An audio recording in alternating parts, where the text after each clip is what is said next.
하나님 말씀 보겠습니다. 오늘 우리에게 주신 하나님의 말씀 요한복음 21장 15절로 17절까지 말씀입니다.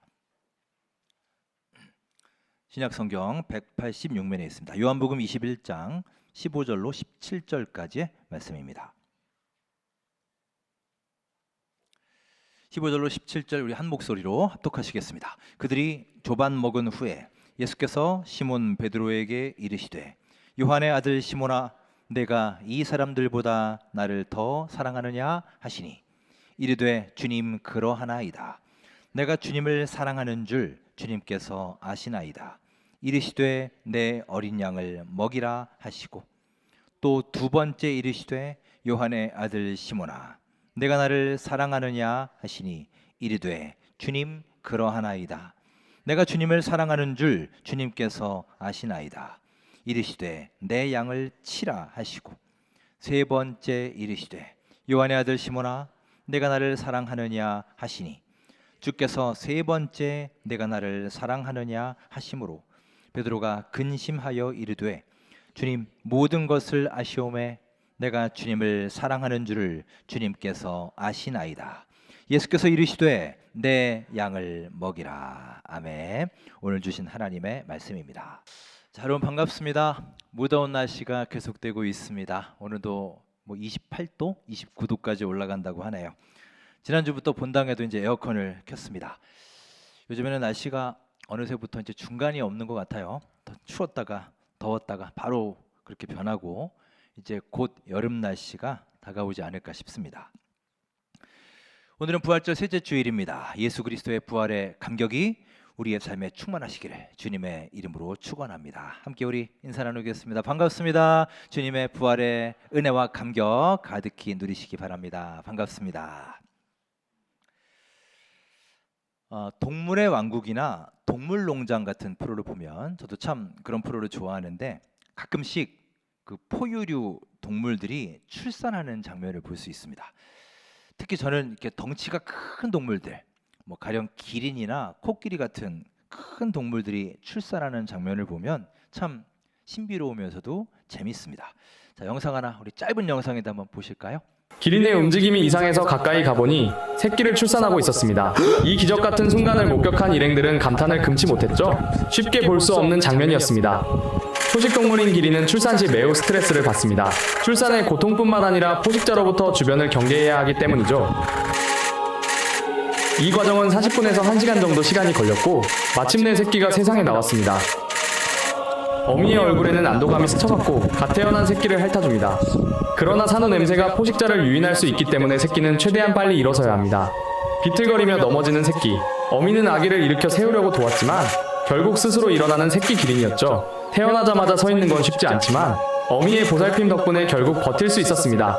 그렇게 새끼도 어미를 알아보는 듯 어미를 핥으며 마음이 따뜻해지는 순간이었습니다. 포식자가 나타나지 않고 이 행복한 순간이 오래 지속되기를 바랍니다. 예, 저는 이런 동물들의 출산을 보며 참 신기했던 것이 지금 갓 태어났잖아요. 그러니까 신생아잖아요. 근데 얼마 있다가 좀 비틀비틀하더니만 막 일어나서 걸어요. 그러니까 우리 인간에게는 상상할 수 없는 일이죠. 그에 비하면 우리 사람은 너무나 연약한 존재라는 생각이 듭니다. 갓 태어난 아기는 정말 무력하기 짝이 없죠. 혼자 힘으로는 아무것도 할 수 없는 존재입니다. 그러다 이제 한 5개월, 6개월쯤 지나야 겨우 이제 뒤집기를 하죠. 일어선 것도 아니고 걸은 것도 아닌데 겨우 그거 뒤집었다고 엄마 아빠는 너무너무 기뻐합니다. 저도 큰애가 처음 뒤집었을 때 막 영상 찍어놓고 그랬어요. 그러던 아기가 이제 어느덧 스스로 몸을 가누기 시작하며 그 다음 단계인 걸음마를 배우게 됩니다. 보통 어린 아기가 온전한 걸음마를 배우기까지 넘어졌다 일어났다를 수없이 반복하는데 한 통계에 의하면 아이가 약 2,000번 정도를 넘어져야 비로소 스스로 걷게 된다고 합니다. 자, 흥미로운 것은 그 아기가 온전히 서서 걷기까지 2,000번을 넘어지는 동안 아기의 부모를 비롯해서 어느 누구도 그 아기가 넘어진다고 해서 아이를 혼을 내거나 크게 걱정하지 않는다는 것이죠. 왜냐하면 아기가 걷게 되는 과정에서 이 넘어짐이란 과정은 반드시 겪어야 하는 것이고, 다시 거기서 일어나는 도전을 통해 그 아이가 한 단계 더 성장할 수 있기 때문입니다. 그래서 우리는 그렇게 걸음마 중에 넘어졌다 일어섰다 하는 이 어린아이의 아름다운 도전을 보면서 그를 대견하게 여기기도 하고 칭찬과 박수를 아끼지 않습니다. 아마 이 자리에 계신 모든 분들이 아기가 걸음마를 배우기 시작하며 겪게 되는 이 넘어짐은 실패가 아니라 아이가 더 건강하고 더 온전한 인격체로 성장하기 위해 꼭 필요한 삶의 과정이라는 것을 인정하실 것입니다. 우리는 어느 순간부터 다른 사람의 허물과 과오에 대해서 혹은 내 자신의 실수와 실패에 대해서도 지나치게 엄격한 경향이 있습니다. 우리는 살면서 전혀 예상치 못한 일을 겪기도 하고 또 허물과 실수와 실패를 경험할 때가 있습니다. 그때 우리는 크게 두 가지의 반응을 보일 수 있습니다. 하나는 그럴 수가 있나? 어떻게 그럴 수가 있어? 라는 반응이고요. 다른 하나는 그럴 수도 있지라는 반응입니다. 글자는 비슷한 표현들이지만 그 뜻은 완전히 다르죠. 여러분의 반응은 주로 어떤 쪽이십니까? 저는 가수 양희은 씨를 참 좋아합니다. 아침 이슬부터 시작해서 하얀 목련, 한계령, 저는 특히 한 사람이라는 노래를 참 좋아하는데 아름답고 서정적인 그의 노래들이 많이 있습니다. 얼마 전에 양희은 씨가 책을 하나 냈습니다. 에세이집인데 제목이 그럴 수 있어요. 그럴 수 있어. 여러분 양희은 씨 하면 딱 생각나는 그 유행어가 몇 개가 있죠. 뭐가 여러분 떠오르세요? 제일 유명한 게 너 이름이 뭐니? 이거 아닌가요? 우리 개그맨들이 많이 흉내냈던 그것이고, 두 번째는 그러라 그래 이거랍니다. 그러라 그래. 이 그러라 그래라는 제목도 책이 나왔어요. 그리고 마지막 세 번째가 바로 그럴 수 있어입니다. 실제 양희은 씨가 삶에서 가장 중요하게 여기는 세 마디라고 합니다. 그래서 책 제목도 저렇게 지었습니다. 저는 이분의 삶에 대해서 잘 모르지만 삶을 대하는 그분의 이런 자세는 참 지혜로운 자세라고 생각합니다. 우리는 똑같은 상황을 겪어도 어떻게 그럴 수가 있어 라고 말할 수도 있고요. 그럴 수도 있지 라고 말할 수도 있습니다. 일반적으로 그럴 수 있나 라는 말은 옳고 그름을 판단하는 말이고, 그럴 수도 있지 라는 말은 그 사람을 이해하고 품는 말입니다. 제가 미국에서 사역하던 교회는 본당 건물하고 그 친교실, 식당 건물이 떨어져 있었습니다. 한 50m 정도 떨어져 있었는데 평지가 아니라 이렇게 경사가 졌어요. 그러니까 본당이 위에 있고 식당이 아래쪽에 있습니다. 그러니까 내리막길이죠. 경사가 좀 됩니다. 하루는 평일인데 이제 식당에서 모임이 있었어요. 그러니까 손님들이 여러 명 모여서 식당 앞에 이제 차를 쫙 세워놓고 회의를 하고 있었고요. 저는 본당 쪽에서 이제 큰 아이 그 자전거를 가르쳐 준다고 둘이 같이 있었습니다. 그때 한 3살 정도 됐을 것 같아요. 근데 얘가 이렇게 자전거를 타다가 순간 저하고 눈이 딱 마주치더니만 갑자기 씩 웃어요. 그러더니 갑자기 그 자전거를 아래로 식당 쪽으로 확 이렇게 밀어버린 거예요. 그러니까 얘는 장난친 건데 이제 그 자전거가 네발 자전거 있죠, 보조바퀴 달린. 그래서 이게 잘 쓰러지지 않아요. 이렇게 자전거 혼자 쭉 이렇게 내려가고 있습니다. 근데 이게 내리막이니까 가속도가 붙어가지고요, 이제 점점 빨라지는 거예요. 근데 제가 순간 딱 판단한 게 자전거가 이거 그대로 내려가면 그 동선으로 가면 저 아래 주차장에 차를 박을 것 같은 거예요. 딱 보니까 거기 뭐 벤츠에 포르쉐 장난이 아닙니다. 그때부터 제가 이제 뛰기 시작하는데요. 정말 그 순간은 이렇게 우사인 볼트에 빙의한 만큼 초인적인 힘으로 뛰었습니다. 그래서 그 벤츠 바로 앞에서 슬라이딩해서 딱 잡았어요. 그냥 막 팔도 까지고 그랬죠. 자, 그렇게 잡고 났더니 일단 다행인데 이제 잠시 후 정신을 차리고 보니 그 아이가 너무 원망스러운 거예요. 그래서 딱 이렇게 쳐다봤더니 애는 위에서 완전히 사색이 됐습니다. 막 울고 어쩔 줄을 모르더라고요. 그 애는 무심코 장난 한번 쳤다가 이제 이런 사태가 벌어질 거라고는 상상도 못했죠. 밖에서 막 우당탕 소리가 나니까 이제 사람들이 몇 명 나왔습니다. 그래서 무슨 일이냐고 묻길래 저는 또 막 억울한 마음에 그러지 말았어야 되는데 설명을 막 한 거예요. 자전거를 애가 밀어서 내가 뛰었고 막 이렇게 되었다, 다쳤다. 지금 생각하면 참 없어 보이죠. 큰일 날 뻔했다. 이제 그랬는데 이제 그 자리에 있던 뭐 여전도사님들, 집사님들, 또 저희 아내도 그렇고 하나같이 다들 하시는 말씀이 애가 그럴 수 있죠 이러는 거예요. 저는 그 말을 듣고 더 화가 나는 겁니다. 아니 현장에 있지도 않아 놓고 이게 얼마나 급박한 상황이었는지 알지도 못하면서 다들 참 속 좋은 소리들 한다 생각을 했는데 나중에 집에 가서 생각해 보니 좀 후회가 되더군요. 그럴 수 있어, 괜찮아. 이 말을 내가 했어야 되는데 아빠가 그렇게 얘기하면 놀란 아이가 좀 진정이 될 텐데. 그리고 애가 다 봤잖아요.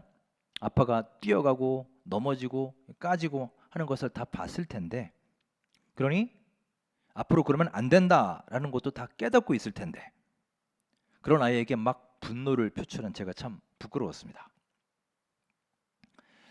여러분, 그럴 수도 있지라는 말은 잘못을 해도 된다라거나 잘못을 가볍게 여기는 말이 아닙니다. 우리 인간의 한계를 이해하고 인정하는 믿음의 언어예요. 우리는 누구나 다 한계가 있지 않습니까?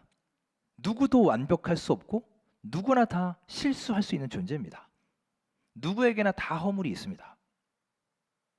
그런데 우리는 보통 다른 사람의 허물에는 아주 엄격한 기준으로 판단하고 비판하고 정죄하지만 자신의 실수에는 관대한 경우가 많습니다. 그것을 보여주는 대표적인 말이 우리 사회에 널리 퍼져 있는 말, 바로 내로남불이죠. 똑같은 상황인데 내가 하면 로맨스라는 거예요. 하지만 여러분, 성경은 이 부분에 대해 여러 번 강조하고 있습니다. 자, 우리 화면을 보시고 같이 한 목소리로 읽어볼까요? 시작. 우리 모두는 하나님 앞에 서면 은혜가 필요한 사람들이다. 믿으십니까? 아멘. 우리는 모두 다 하나님의 은혜가 절대적으로 필요한 사람들이에요. 구체적으로 말하면 하나님의 은혜가 없었다면, 하나님의 용서가 아니었다면 나는 오늘 여기 이 자리까지 절대로 올 수 없었다라는 고백입니다. 그리고 우리는 한 걸음 더 나아가 내가 하나님의 은혜로 용서받아 오늘 이 자리까지 왔다면 나도 하나님께 받은 그 사랑으로, 그 은혜로 다른 사람을 이해해 줄 수 있어야 한다는 거예요. 매사에 너는 어떻게 그럴 수가 있어? 난 도무지 너를 이해할 수가 없어. 이런 공격적이고 부정적인 자세가 아니라 괜찮아. 그럴 수도 있지. 우리는 다 실수할 수 있어. 누구도 완벽하지 않아. 하나님도 그런 나를 품어주셨어. 올 한 해 우리 모두 이런 이해와 공감과 수용의 말로써 우리의 언어를 바꾸어가는 성숙한 그리스도인들이 될 수 있기를 주의 이름으로 축원합니다. 자, 그러면 성경은 어떨까요? 예수님은 누가복음에서 이런 사랑과 공감의 언어의 본을 보여주고 계십니다. 자, 23장 34절 우리 함께 읽겠습니다. 이에 예수께서 이르시되 아버지 저들을 사하여 주옵소서. 자기들이 하는 것을 알지 못함이니이다 하시더라. 그들이 그의 옷을 나누어 제비 뽑을세. 어찌 보면 그 사람들은 예수님의 원수 같은 존재 아닌가요? 그런데 예수님은 자신을 못 박는 그 사람들을 향해서 너희가 어떻게 그럴 수가 있느냐? 어떻게 나한테 그럴 수 있어? 정죄하신 것이 아니라 오히려 괜찮다. 그럴 수 있지. 예수님은 우리 인간이 너무나 무지하고 너무나 연약한 존재라는 것을 다 알고 계셨어요. 그래서 이 모든 것을 사랑으로 다 품어주신 것입니다. 이게 바로 우리 예수님께서 본을 보여주신 사랑과 긍휼의 마음입니다. 요한복음 8장에는 간음하다가 잡혀온 여인의 얘기가 나옵니다. 성경에 보시면 그는 음행 중에 잡혀왔다라고 했어요. 그러니까 현행범입니다. 사람들은 이 간음한 여인을 예수님 앞으로 데려옵니다. 자, 그들이 왜 그랬느냐? 굳이 이 여인을 예수님 앞에 데려온 목적이 무엇이냐? 찾아볼까요? 8장 6절 7절에 이런 말씀이 있습니다. 함께 읽겠습니다. 그들이 이렇게 말하면 고발할 조건을 얻고자 하여 예수를 시험함이로라. 예수께서 몸을 굽히사 손가락으로 땅에 쓰시니 그들이 묻기를 아니하는지라. 이에 일어나 이르시되 너희 중에 죄 없는 자가 먼저 돌로 치라 하시고. 아멘. 그들의 목적이 나오죠. 예수를 시험하기 위해서 함정을 판 겁니다. 그러자 예수님은 손가락으로 바닥에 뭔가를 쓰시면서 너희 중에 죄 없는 자가 먼저 돌로 치라 말씀하십니다. 여러분, 예수님의 이 말씀은 예사로운 말씀이 아닙니다. 당시 율법에는 간음을 하다가 잡히면 이를 목격한 증인들이 돌로 치라는 법이 있었습니다. 그게 법이에요. 그런데 예수님은 그 법 자체를 부정하시지 않았습니다. 좋다. 간음을 목격한 증인들, 그 여인을 돌로 치라. 그런데 거기에 조건을 하나 붙이신 거예요. 죄 없는 자가, 너희 중에 죄 없는 증인이 돌로 치라라는 부대 조건을 붙여버립니다. 바로 이 죄 없는 자라는 조건 앞에 아무도 자유로울 수가 없었기에 다들 슬금슬금 도망치고 말았다는 이야기입니다. 물론 이 얘기가 간음한 여인이 죄가 없다는 뜻이 절대 아니에요. 중요한 건 그 다음에 그녀를 향한 예수님의 말씀입니다. 자, 예수님은 이렇게 말씀하십니다. 8장 11절 함께 읽겠습니다. 대답하되 주여 없나이다. 예수께서 이르시되 나도 너를 정죄하지 아니하노니 가서 다시는 죄를 범하지 말라 하시니라. 여러분, 나도 너를 정죄하지 아니한다라고 하셨어요. 그러니까 돌아가서 다시는 죄를 범하지 말라. 여러분, 예수님의 이 말씀이 바로 괜찮아, 그럴 수 있지, 하지만 다음부터는 죄를 짓지 말라. 우리 예수님의 우리를 향한 사랑과 긍휼의 말씀인 것입니다. 오늘 함께한 본문 요한복음 21장은 예수님과 베드로의 대화입니다. 베드로는 예수님의 가장 사랑하는 제자였습니다. 하지만 그는 예수님의 예언대로 자기 목숨 부지하기 위해 예수님을 3번이나 부인했습니다. 이 밤에 수탉이 울기 전에 내가 3번 나를 부인하리라. 오늘 예배 중에 성찬식이 있죠. 예수님은 제자들과 유월절 만찬을 나누시고 고난 받으실 것을 예고하십니다. 그리고 특히 베드로를 향해서 내가 나를 부인할 것이다 말씀하실 때 베드로는 전혀 믿을 수 없었을 거예요. 하지만 예수님의 예언 그대로 베드로는 닭이 2번 울기 전에 정확히 3번 예수님을 모른다고 부인했습니다. 그리고 울며 후회합니다. 그렇게 십자가에서 돌아가신 후에 예언하신 대로 3일 만에 부활하신 예수님이 다시 베드로를 찾아오신 거예요. 자, 이때 예수님을 다시 본 베드로의 심정이 어땠을까요? 우리가 베드로라면 그 마음이 어땠을까요? 정말 복잡 다양한 감정이 막 교차하지 않았을까요? 사랑하는 예수님이 부활하셔서 다시 내 앞에 오셨으니 당연히 반가운 마음이 들겠죠. 하지만 잠깐 다시 생각해 보면 내 가슴 한켠에는 찔리는 마음이 있지 않았을까요? 내가 예수님을 모른다고 부인했었는데 3번이나 부인을 해놓고는 이제 와서 무슨 낯짝으로 다시 예수님을 보나, 이런 죄책감, 불편한 마음이 분명히 있었을 것입니다. 예수님은 사랑하는 제자 베드로를 찾아가셔서 물으십니다. 자, 뭐라고 물으시는지 보겠습니다. 17절 우리 함께 읽습니다. 세 번째 이르시되 요한의 아들 시몬아 내가 나를 사랑하느냐 하시니 주께서 세 번째 내가 나를 사랑하느냐 하심으로 베드로가 근심하여 이르되 주님 모든 것을 아시오매 내가 주님을 사랑하는 줄을 주님께서 아시나이다. 예수께서 이르시되 내 양을 먹이라. 아멘. 예수님이 물으십니다.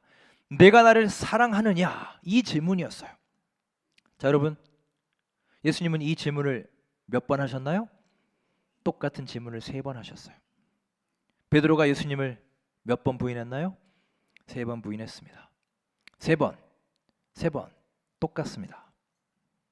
자, 그러면 한 번 한 번 이어지는 예수님의 이 질문을 들으면서 베드로는 자기가 예전에 했던 그 일이 계속 떠오르지 않았을까요? 안 그래도 마음이 불편한데 내가 나를 사랑하느냐 계속 물으시니 그는 아마 대답을 하면서도 좌불안석이었을 것입니다. 하지만 여러분, 예수님의 이 말씀은 베드로를 정죄하거나 그에게 옛날 일을 따지기 위해서 하신 말씀이 아니에요.